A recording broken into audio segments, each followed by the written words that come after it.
Italians don't have these elaborate routines. They just have simple rhythms that work because they're designed around their actual real lives. I used to wake up in LA, honestly, with my phone in my hand, rushing to get coffee, already feeling anxious before I even left my bedroom.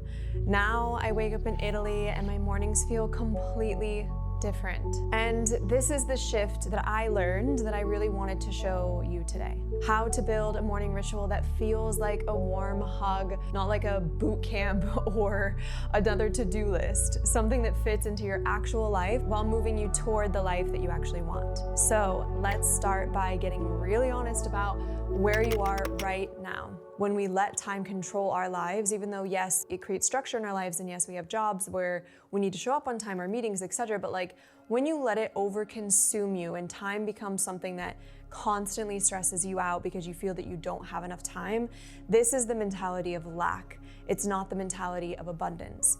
And when we feel we have an abundance of time and that time is not something that controls us, and that we learn how to prioritize day to day the things that are important to us, the things that fill us up, and also that are priorities that we need to get done, things can really change. This is why I have a rule of thumb where I don't look at my phone the first hour, because it immediately pulls you into things that are really not necessary that first hour.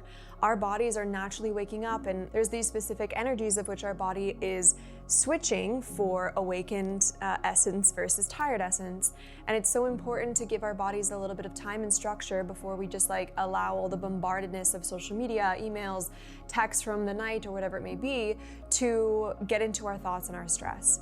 Our cortisol really spikes quite fast in the morning because it's also our body's natural mechanism to wake ourselves up. And so if we're not careful, it can really put us into a spiral really early. So it's important to really delegate how much time we need to not make more stress for our lives, but really understand like, how is my morning routine not doing that much for me, and how much am I wasting time on specific things that maybe don't serve me or my happiness, or really that connectivity of a morning ritual in our lives.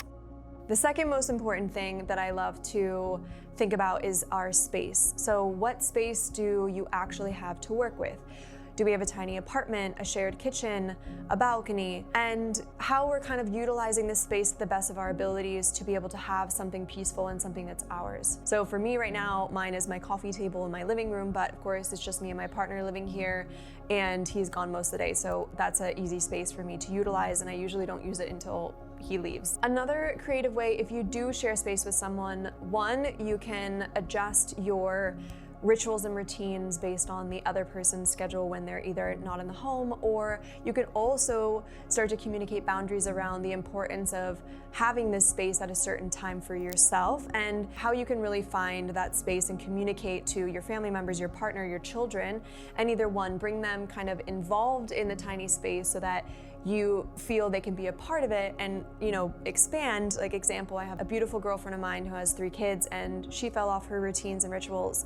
And so when I came to stay with her to help her out when she first had her baby, we started to create what that ritual was for her back in her life, where she found it fit. So in the mornings, it was impossible with 3 children, so we ended up doing in the evenings. But now over time with her 3 children, she's been able to bring them in to her morning routine, teaching them the importance of mommy having quiet time, and them really like supporting her, and even being like, shh, mommy's meditating, and these kinds of things that are really beautiful to intertwine into our lives in different situations.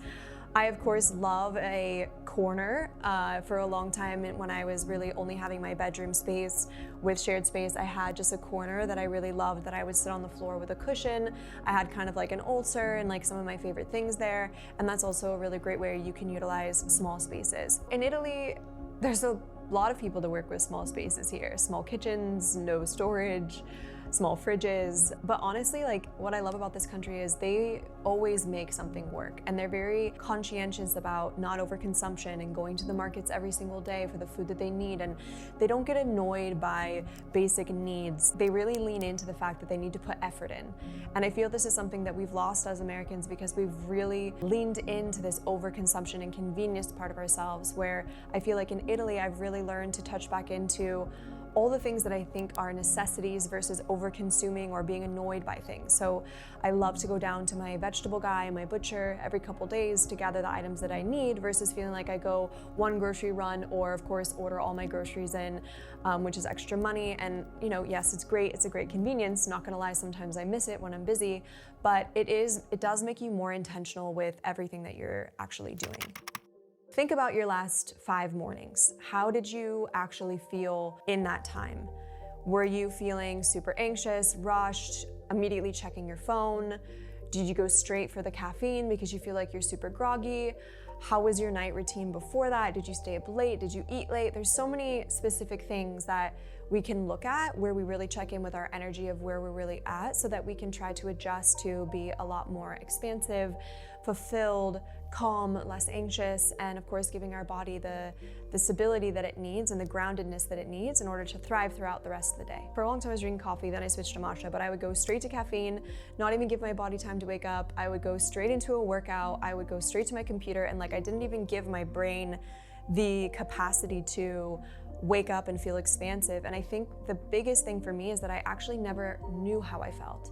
So when I work with my one-on-one clients, the first thing that we always do is we build the foundation of what we do in the morning to not make us feel overwhelmed. And of course, what my most favorite practice in the world is journaling.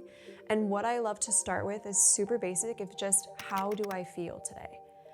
I feel like we do not ask ourselves enough, how do we feel that day? Where are we starting with? Did we have weird dreams? Do we feel super drained? There's so many different energies of which we're working with in our lives because of life stressors or certain situations where we lose touch of how we actually feel. But if we know how we feel and we go into that inner world, then we know where our base is at for that day. So if we're a little bit more sensitive, we can kind of communicate that to people and know that we need to take a little bit more time for the things that make us happy. What are the rituals that really kind of switch us out of that irritable place if we woke up like that? How can we have more gratitude? There's a lot of different ways that we can shift this anxious, rushing, checking our phones mentality, which is exactly where I was living in Los Angeles. What is the one thing that you hate most about your mornings? That's what your ritual should fix first. So if you can write it down, if you have a journal, amazing. Just sit with that for a little bit. What's the one thing that you hate most about your mornings? Feeling rushed, going to bed too late so you feel tired, drinking coffee too soon, feeling super anxious, reaching for our phones. There's a million things that we can think of. That's definitely a place where I feel like is a great start to say, how can I fix this issue?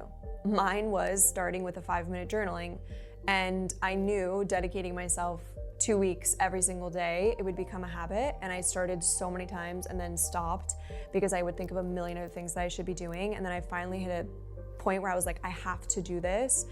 And I did it. And it was the catalyst to now having almost a 2-hour morning routine every single day, which has completely changed my life and nervous system. So now that you're a little bit more clear on your reality, hopefully after asking yourself these questions, let's talk about the actual elements you need to create an Italian morning ritual from anywhere. The first thing I do and a lot of Italians do is connect with nature, whether that's just working in their garden or taking a walk outside to the store. Yes, of course, some Italians live in cities and maybe it's not as accessible to them, but there's so much countryside living in Italy, and nature is essentially everywhere that you can really find it. And I would say Italians take it pretty seriously being in nature. But the way that I love to do it is I love to put my feet in the grass. I moved to Italy for the countryside, and I didn't actually ground my physical feet in earth until I moved to Italy and realized how powerful it made me feel. And there's so much science around how grounding actually can benefit us in our day-to-day lives, including separating our cells. It can actually make us more in tune with the circadian rhythm. It can make our nervous system actually go from overdrive to much less, just because of the frequency of the earth and matching with your body. These are all science-based things, and maybe they're woo-woo to people, but our nervous systems need the extra help in our being a human is hard.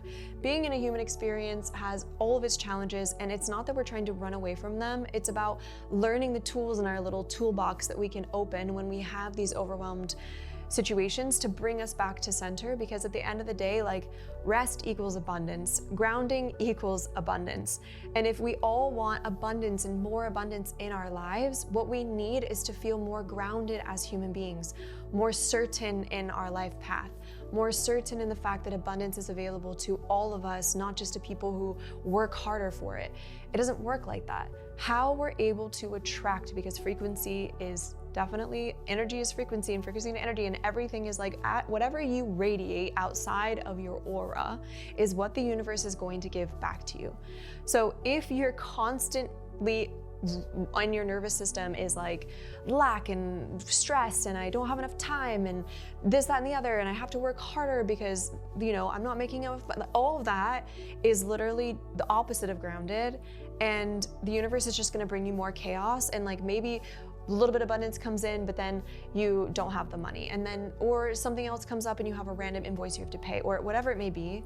So the more that we can ground our energy and really step into nervous system regulation and rest and digest, and like that old paradigm that our parents knew, which was work in order to make money and then retire and then you can enjoy life. We don't have to do that anymore. We live in a completely different reality with so much more accessible to us that we can actually structure our lives a bit better and do things on the side, like creating art and selling it on Etsy, or building an Instagram that can become another source of income, or selling ceramics if that's something that, like, there's so many ways that we can, digital marketing, so we can come up with like some sort of expertise that we're on and sell it as a course online. Like, our parents never had access to that. So it's really thinking about so many aspects of our lives and like how we can be more in our joy, purpose, and of course, regulated nervous system. So if you don't have an outdoor space for grounding your feet in the ground, that's actually okay. We can do some simple things that are really great for us, like red light therapy and red light masks, for instance, that have become a great part of my grounding routine, and how amazing they are for also nervous system regulation, but also our skin health. And the beauty of having these great modern tools nowadays, like a red light face mask for us to lay down, put your feet up the wall, and just enjoy yourself with a red light mask on. This is a grounding tool. This is something that has so many scientific health benefits to help your skin health, to red light therapy makes you feel much more calm in the nervous system. There's so many different ways that we can use tools like this that are accessible to us that can really help us in our journey of finding ourselves to be more grounded, doing more things that make us feel beautiful, doing things that actually light up our energy system versus just depleting our energy system, and finding those things that make us feel more grounded. Italians are incredible at slowing down and really enjoying life. But if we're being honest, their breakfasts aren't exactly so nourishing, and a cappuccino and a pastry might taste amazing, but it's definitely not doing your gut and energy any favors. So that's why I created my own nourishing rituals in the morning. So in LA, as you guys know, like for a long time I was a coffee drinker. I was waking up at 5 a.m. to go to the gym before I was a personal chef and working crazy long hours, and I was taking my energy every single day. And I, of course, switched that to matcha many, many years ago, 13 years ago. And that really changed my life, from alkalinity to the EKGs in matcha to L-theanine, which is actually a calming agent for our nervous system versus a stimulant like coffee. And it's definitely not easy to find matcha in Italy. I mean, my partner, we've been together 3 years almost now, and he's now loves matcha and drinks it every single day. So I've been converted one Italian, also his best friend as well, who's Italian and also drinks matcha every single morning instead of coffee. But what I also found really interesting that I didn't know was so beneficial until I moved to Italy was doing olive oil lemon shots, and how this is actually a very, very ancient practice. And of course, Italian olive oil is like the freaking best. And when I started producing my own olive oil from my land, I just was drinking it, finding all the different ways that I can use it. And this olive oil lemon shot, since I always focused so much on gut health, was one of the main things that I thought were amazing for my morning ritual. Also too, bone broth, homemade bone broth. There's nothing more healing that can heal your body from skin, rashes, gut health issues, pathogens, leaky gut than bone broth. If you hit your head extremely hard, I learned from a doctor actually from Germany that one of the things that they'll actually recommend them to do to heal their brain cells so much quicker is to drink bone broth every day for 2 weeks. So that just tells you how powerful it is. So my rituals have definitely changed, but I feel that Italy is actually the one that encouraged me to do that because of the access of amazing ingredients that I had here. But what's amazing is that we can get bones anywhere. We can find olive oil pretty much anywhere. I mean, maybe not good quality everywhere. You have to be a little more specific about where you source it, but it's amazing that we have access to these things in any part of the world, which is why it's so beautiful to create these like nourishing rituals for ourselves. So I'm not gonna tell you if you're a coffee lover and a coffee advocate to completely like get rid of your coffee, because I also love the taste of coffee and I would never tell anybody to do that. But what I would like you to think about is let coffee be this like beautiful treat that you give yourself later in the morning after you've eaten food versus starting it first thing in the morning on an empty stomach. Switching to something like matcha, which has way more health benefits and it's not gonna spike your cortisol, has so many health benefits of just drinking that first and then also having the olive oil lemon shot and bone broth before, because then you're also building that foundation on your gut with the healthy fats, the amino acids, that isn't going to allow caffeine to really disrupt our gut microbiome, which putting it on an empty stomach really does. It can give you acid reflux long term. It actually like strips you of some nutrients and it can really burn and cause a lot of acid in the bottom of our stomachs. Matcha also can boost your metabolism as well as it has high selenium, so it's good for immunity as well. So there's like, the comparison is really like insanely different. But again, I'm not saying don't drink coffee at all. I'm just saying be more conscientious with the timing and when you're drinking coffee, like an afternoon treat versus it being the first thing in the morning. Like take it as matcha to be the first and then coffee to be the second. Gentle movement really wakes up our body instead of exhausting it. I used to kill myself at the gym and do weights like 6 days a week. And my body was always flamed and bloated and I couldn't figure out why. And I was just like, eventually I figured it out that I was over working out my body. And I'm like an Aries and an O-type blood. So like working out and doing weights is super important to me. But I realized that I need to give myself those rest days.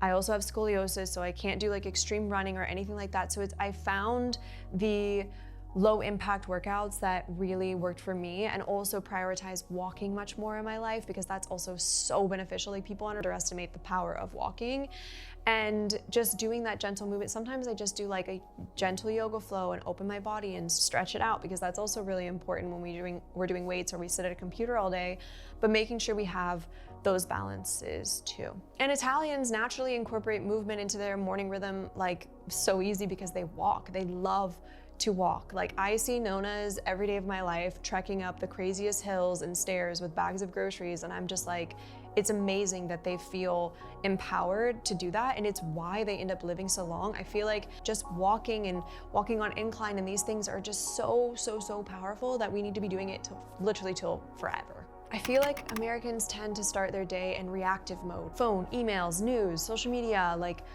you turn on the TV immediately when you wake up and you're like bombarded with tragedies in the world. And I get it, we need to know what's going on, kind of, maybe not every single day, every single morning, and we should learn to have a boundary with the news and only doing it when we feel like it's necessary. And again, like the first hour in the morning, not looking at our phones, like start with 30 minutes, start with 15 minutes, even if you grab it immediately. Start small, put a timer, ease yourself in, but just intentions are so important how we live our mornings. And I can't explain enough like how I was living in the States and how much it's changed my life, which is why I want to share this as much as possible, because I know it can change yours too.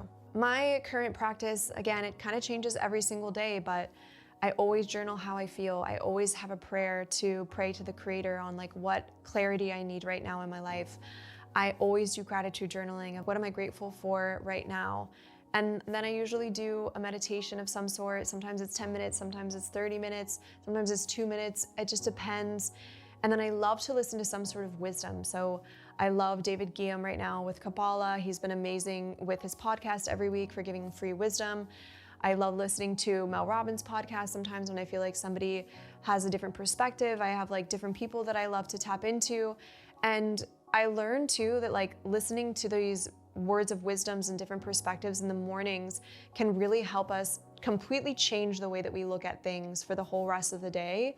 And I find it to be very, very powerful. And you can even listen to it when you're on your way to work or whatever it may be, to kind of fit in the ability for your mind to expand, listening to different podcasts of, different spiritual practices that you're into or whatever it may be. And even on the weekends, like sometimes my morning routines are 10 times longer. I love to sleep in. I love to give myself extra rest. It's so important to adapt to whatever day and things are in your life, and don't put too much pressure on yourself, but just know that you can adapt and move and do more or less. And it's just about getting those foundational things in, and that's it. The ripple effect is so powerful, because when you start tuning into your own world and you really start to be more intentional and create boundaries and structure in your life, the ripple effect happens with all the people around you. To yourself, it happens because the ripple effect of you starting one thing typically creates another ripple effect to multiple other things that are good for you, because you start to feel the goodness and impact it has. And also the ripple effect to all the people around you. Like my partner, for instance, I never asked him to meditate. He just kind of came to me and started asking me questions about meditation when we met. And now he meditates and has his own meditation practice that he does. And, health and wellness stuff around gut health. You just are in your own world and you're not trying to push it on anyone. And trust me, the ripple effect will happen where the people around you will naturally start asking questions, because they see your energy being more and more expansive. And regardless if people can see it or not, it's a feeling, and people will feel it and be like, I want to feel that way too. So you don't need to wake up tomorrow and change everything. In fact, that's literally the fastest way to fail. So don't do that. Let's do more, I guess you could say, the Italian way, and the way that's transformed my own life. It's about really choosing one small thing and doing it consistently for at least a couple of weeks, thinking about that 1% that we can add into our lives, and then build on the 1%. So slowly building our foundation, and then building it on top of the foundation. Because when you realize the foundation, if the foundation is not there, as you know, when you build a structure, eventually it's going to crumble and fall down. And I feel this is what happens to a lot of people who don't create a foundation first and just start stacking a bunch of crazy things on top of it. Here's just a little promise from me. If you do that one thing consistently, you'll look back a few months and barely recognize the way that you used to start your day, or even who you are as a person. So be excited to see this new version of yourself coming forward and how it can really impact your life, versus feeling like you're gonna fail again, because this whole new view is something really different.